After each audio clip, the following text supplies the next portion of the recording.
Hi, my name is Norah Casey. I don't really know what I am anymore. Some people call me a serial entrepreneur, but there are certain things you never want serial to be in front of, but I'm also a broadcaster and a businesswoman. I think, like most young women, I always say I was raised by a feminist, and my mum was great too.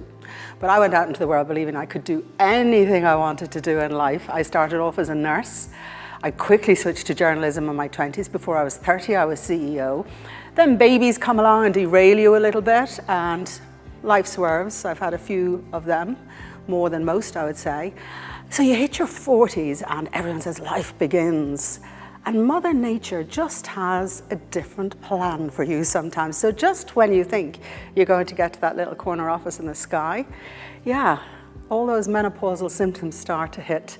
And the reality for me is that, I was never a confident child. I grew in my confidence in my 30s. So suddenly I'm now in my 40s and I'm getting anxiety again, bad headaches. I remember going on the Late Late Show, and believe you me, it was my third time to be on that show.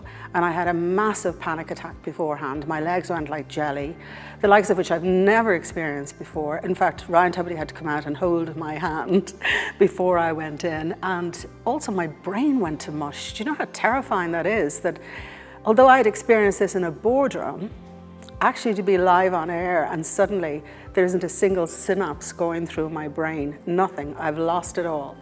Now, thankfully, Ryan looked at me and eyeballed me, and I finally found the words that I was trying to find in my head. So for me, I felt that the menopause, firstly, I didn't know what it was. We grow up in a hormonal life for women, puberty. I had IVF for 3 years. Obviously, I went through pregnancy with Dara. So, hormones are part of your life, but nobody tells you when they start to fall. I don't know why that is. I don't know why no one said, watch out for these symptoms. It was a total surprise to me.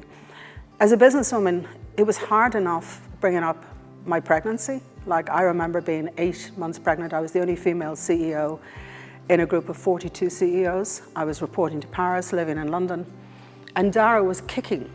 I was 8 months pregnant and you could visibly see him kicking. All the men around the table completely ignored it. And so I did too, as I squirmed in my chair. So hard enough as it was to bring up pregnancy, I was never courageous enough to bring up the menopause. Never.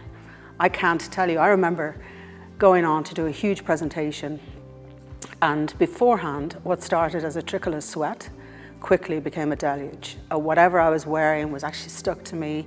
I was thinking, how can I go out there? Like, there was over 1,000 people in the auditorium. I went to the bathroom, washed myself, used the air dryer to dry my shirt, came back in, and I went out there and spoke, but there was a red rash that had started in my neck, symptoms I'd never had in my life. I do public speaking all the time. I had a lump in my throat, my mouth was dry. I actually wanted to lift a glass of water to add some saliva to my mouth, but my hands were shaking so much I couldn't lift it. So for me, the menopause was like just this big bus that came along and hit me. And there are millions of women who hide their symptoms, not just me. Like, I have really good friends, same age as me, who said, I just miss the person I used to be. It's like a total change of character.